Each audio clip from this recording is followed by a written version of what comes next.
પાટણ શહેરમાં ગેરકાયદેસર અને નિયમોના ઉલ્લંઘન સાથે ધમધમતા માંસના વેચાણ એકમો વિરુદ્ધ નગરપાલિકા દ્વારા વહેલી સવારથી આકરી કાર્યવાહી હાથ ધરવામાં આવી છે। પાલિકાની ટીમ શહેરમાં ખાટકીવાડા વિસ્તારમાં આવેલા અંદાજે 48 જેટલા કતલખાનાઓને સીલ મારીને કાયદેસર કાર્યવાહી કરી છે। નગરપાલિકા દ્વારા ગત 22 ડિસેમ્બરના રોજ આ એકમોના વેપારીઓને નોટિસ ફટકારવામાં આવી। ત્યારબાદ 31 ડિસેમ્બરના રોજ પાલિકાની ટીમ દ્વારા આ વિસ્તારોમાં સઘન સર્વે કરવામાં આવ્યો હતો। નોટિસ અને સર્વે બાદ પણ નિયમોનું પાલન ન થતાં આજે ચીફ ઓફિસરના નેતૃત્વમાં મેગા ઓપરેશન હાથ ધરાયું હતું। ફૂડ સેફ્ટી સ્ટાન્ડર્ડ એકમ 2006ના નિયમ મુજબ મીટ શોપ કાર્યરત ન હતી। સ્ટોલરિંગ યુનિટ માટેની સરકારની સ્પષ્ટ ગાઈડલાઈનનું પાલન કરવામાં આવ્યું ન હતું। આરોગ્ય અને સ્વચ્છતાના માપદંડો જળવાતા ન હોવાનું તપાસમાં બહાર આવ્યું હતું। કોઈ અનિચ્છનીય ઘટના ન બને તે માટે સ્થળ પર મોટી સંખ્યામાં પોલીસ કાફલો ખડકી દેવામાં આવ્યો। પાલિકાના ચીફ ઓફિસર સહિત પાલિકાની વિવિધ ટીમો, જીબી અને ટીમ ફાયર વિભાગની ટીમ ઓપરેશનમાં જોડાઈ। માત્ર દુકાનો સીલ કરવા સુધી જ નહીં, પરંતુ નિયમ ભંગ કરનાર તમામ એકમોના વીજ જોડાણ, નળ કનેક્શન, ભૂગર્ભ ગટરના જોડાણો કાપી નાખવાની કામગીરી પણ પાલિકા દ્વારા યુદ્ધના ધોરણે હાથ ધરવામાં આવી છે। નગરપાલિકાની કડક કાર્યવાહીથી ગેરકાયદેસર પ્રવૃત્તિ કરતા તત્વોમાં ફફડાટ વ્યાપી ગયો છે। રિપોર્ટર કમલેશ પટેલ, પાટણ।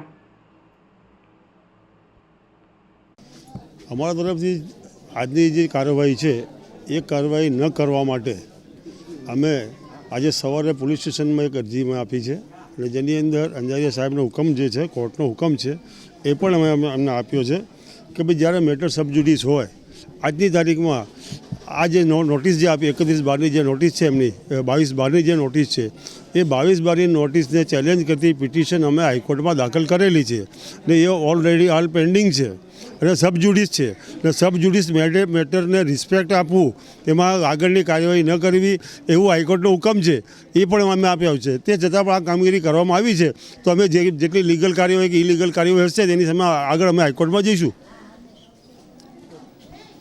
આજે પાટણ શહેરના જે ખાટકીવાડો વિસ્તાર છે ત્યાં ગેરકાયદેસર સ્લોટર યુનિટ આવેલા છે તેને સીલની અને ત્યાં જે અનહાઇજિનિક અને બિન આરોગ્યપ્રદ જે મીટ એટલે માંસ છે, તમામ પ્રકારના માંસનો જથ્થો જપ્ત કરવાની અને સીલની કાર્યવાહી હાથ ધરવામાં આવી।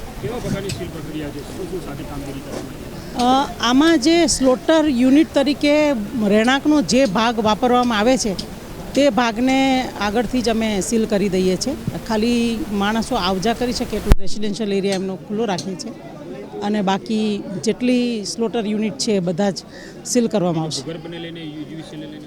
હા, કારણ કે આ સ્લોટર યુનિટમાંથી સીધું જ જે બ્લડનું વહાવ છે એ ગટરમાં જતો હોય છે, એટલે અમે એ સ્લોટર યુનિટ સાથે જોડાયેલું ગટરનું કનેક્શન રદ કરીએ છીએ અને સાથે સાથે આ સ્લોટર યુનિટની અંદર રહેણાંકમાં જે આપેલું હોય કનેક્શન અને એ જો એનો ઉપયોગ આવી રીતે કમર્શિયલ કરતા હોય તો એ પણ યુજીવીસીએલની સાથે મળી અને અંદાજિત 40થી 45 અહીંયા યુનિટ્સ છે એવું અમારે પ્રાથમિક અમારા ધ્યાનમાં આવેલું છે અને ત્યાર પછી તો સાચો આંકડો તો પછી બધી કામગીરી પૂર્ણ થયા પછી જ ખબર પડશે।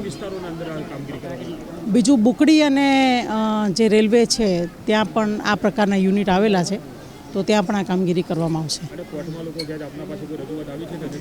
કોર્ટના આખા જેટલા જજમેન્ટ્સ છે એને બધું મેં પોતે અભ્યાસ કરી લીધો અને એ મુજબ એમને કોઈ સ્ટે મળેલો નથી ને કોર્ટે સ્પષ્ટ માર્ગદર્શિકા આપી છે કે જો બિન આરોગ્યપ્રદ હોય, સ્ટેમ્પ્ડ મીટ ના હોય, નોર્મ્સને ફોલો ના કરતું હોય તો એવું સીલ કરી શકાશે, પણ નોર્મ્સને ફોલો કરતા હોય તો એવાને સીલ ખોલી આપવાનો કંઈ કોર્ટે ઓર્ડર જે તે સમયે કરેલો હતો, પણ એમાંનું અહીંયા કંઈ જ દેખાતું નથી। એ આજે રૂબરૂ સ્થળ તપાસ કરતાં અત્યંત દુર્ગંધપૂર્ણ અને ગંદકીયુક્ત વાતાવરણની અંદર આ બધું થઈ રહ્યું છે એ બહુ સ્પષ્ટ એના આજે પુરાવા મળ્યા છે।